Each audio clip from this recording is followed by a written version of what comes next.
ងហាមែគួរឲ្យច្រណែនពិតមែនណាបងស្លៀកពាក់សាយសមអង្គចា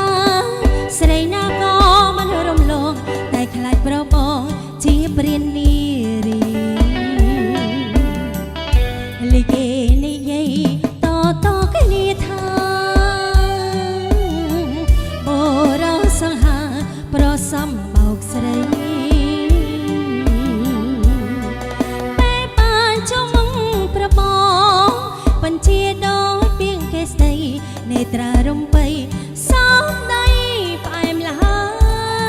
យសែនស្ដាយម្លេះទេ